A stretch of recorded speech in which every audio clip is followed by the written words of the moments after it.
thermocline, elle est à 200 mètres là. Ah non, là, combien on peut la couvrir entre 50 et 75 mètres. C'est vrai? Au mois d'août, ouais. Et on risque peut-être de voir quelque chose. Même avec... Donc le but est d'avoir une idée de la densité en chlorophylla. C'est un indicateur de biomasse chlorophyllienne. Et aussi avoir une idée de la concentration en sel nutritif en cette période donc, estivale qui est vraiment oligotrophe. Donc on va essentiellement doser au technicon au laboratoire les nitrites, les nitrates, l'ammonium, le phosphate, les silicates. Et on va aussi faire des prélèvements de surface pour des mesures en cytométrie de flux pour étudier tout ce qui est bactéries libres, picots, nanoplancton. Merci. Ça va faire 2 ans qu'on travaille ensemble, donc le travail est assez rodé, donc on sait chacun ce qu'on doit faire et puis on connaît le travail de l'eau, donc c'est assez rapide. Le travail est assez rapide.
C'est un point où vous avez déjà fait des prélèvements. Oui, c'est un point où on fait des prélèvements régulièrement tous les 15 jours.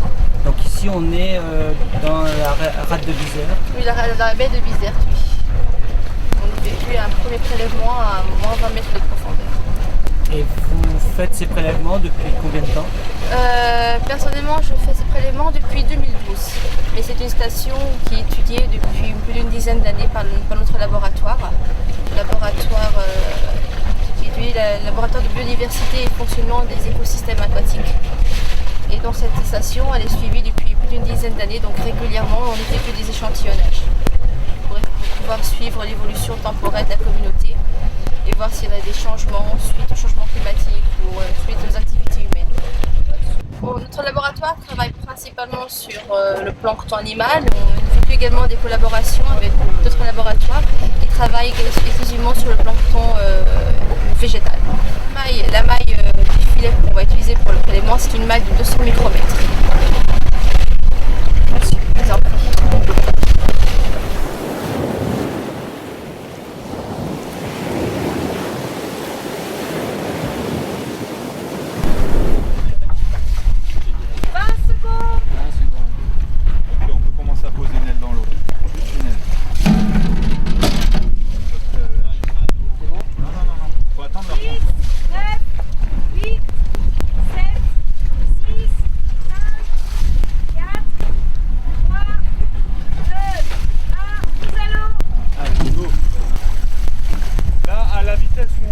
Il est dégagé de l'influence de la vague d'étrave et des HAP.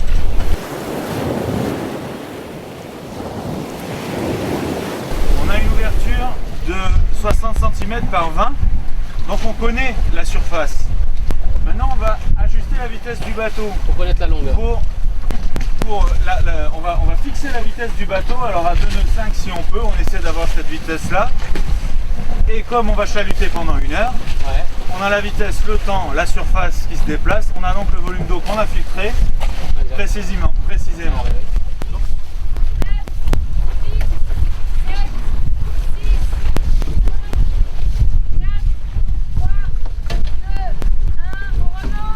Allez, vers le haut, c'est nickel. Donnez un petit peu de mou dans les coudes.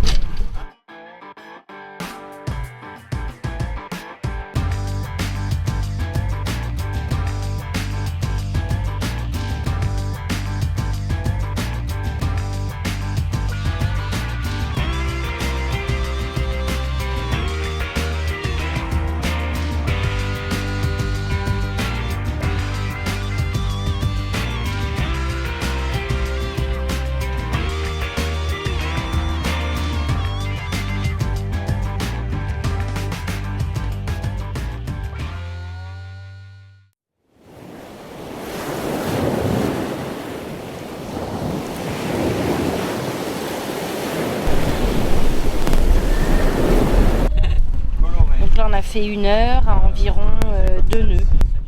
Alors, on situe le manta surtout là par rapport à Bizerte, évidemment la date, et ensuite les coordonnées géographiques du point, l'heure de démarrage, et la durée, et la vitesse en nœuds.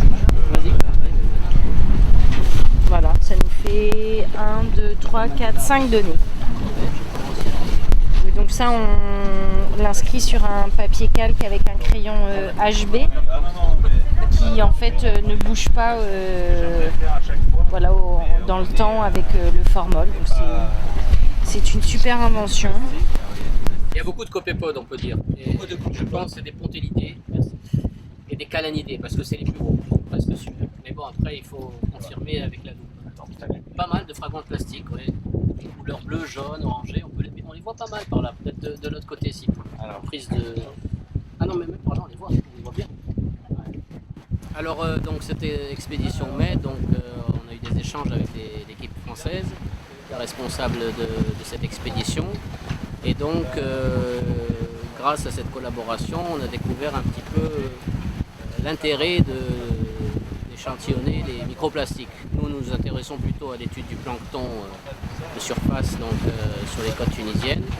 Et donc, on a vu que nos approches disons, scientifiques pouvaient aller dans le même sens, vu qu'on utilise le même type d'engin pour l'échantillonnage. La base du travail est le même. Bon, alors, effectivement, donc le manta est un engin qui permet d'échantillonner en surface, donc il permet à la fois d'échantillonner le plancton et avoir une idée des microplastiques. D'où l'intérêt, vu qu'ils sont essentiellement concentrés en surface, ces microplastiques. Donc je pense que, en plus c'est pas un engin qui est difficile à fabriquer et qui peut être utilisé même avec des embarcations de taille moyenne. Donc ce serait un complément donc, dans le cadre de nos recherches donc, sur le plancton. Nous, on échantillonne surtout par profils verticaux, fond surface, avec des filets de 200 micromètres, alors que le manta est un filet de 300 mu, mais il n'y a pas une grosse différence. Et effectivement, souvent, on trouvait des microdéchets, des microplastiques, et on ne s'y intéressait pas, vu que notre objectif était l'écologie planctonique, et donc on s'intéressait à la taxonomie et à l'écologie des espèces phyto- et zooplanctoniques. Mais effectivement, on en voyait de grandes quantités depuis plusieurs années, mais on les laissait de côté quoi, dans nos bocaux. Je pense qu'il est temps de s'y intéresser d'une manière approfondie et scientifique, vu qu'il se dégrade et il y a une sorte de décomposition. Et donc, on retrouve ça même dans la chaîne alimentaire, donc dans le contenu stomacaux de certains poissons. Alors comme généralement c'est des poissons qui filtrent le plancton, et donc une microparticule de plastique ou de plancton peut être confondue par le filtreur, se retrouver donc dans la chaîne alimentaire. Il y a une prise de conscience de la part de la société tunisienne sur les risques de la pollution plastique, et depuis quelques années il y a des systèmes de recyclage qui sont mis en place en Tunisie, donc, et on ramasse donc, tout ce qui est bouteilles, essentiellement bouteilles en plastique. Pas encore les sachets, donc le gros problème qui reste à résoudre c'est les sachets, c'est le recyclage des sachets. C'est partir déjà des foyers, donc des domiciles, et de faire une sélection des déchets, ce qui a peut-être démarré dans certaines régions mais qui n'est pas encore généralisé en Tunisie. Et donc là, je sais qu'en France ça se fait. Là, je pense que déjà, si depuis la maison, les plastiques partent vers le recyclage avant d'être rejetés dans la nature, avec les décharges municipales, etc. Donc là, déjà, on gagnerait donc, dans ce sens. Beaucoup de laboratoires pourraient nous aider donc, à créer un réseau de surveillance dans un premier temps. Ce qui serait intéressant de faire dans le cadre d'Expédition Med, c'est des ateliers de sensibilisation, de formation sur donc, la problématique. Donc pourquoi pas envisager dans vos prochaines escales de faire des ateliers débats donc, avec les ONG ou les institutions qui gèrent donc, ces problèmes quoi, dans chaque pays. Et je vois aussi un volet scientifique, parce que c'est vrai qu'il faut que la plupart des pays méditerranéens se mettent la main dans la main du point de vue scientifique pour voir déjà quel est l'état de contamination et quel va être l'impact sur le réseau marin et sur la santé humaine. À mon avis, moi je pense qu'il faut encourager ce genre de collaboration déjà entre les différents pays de la rive de la Méditerranée et joindre les deux types d'échantillonnage, l'échantillonnage verticaux qu'on fait nous, l'échantillonnage horizontaux que vous faites, donc pour aboutir à avoir le maximum de données exploitables pour avoir des résultats scientifiques. Voilà.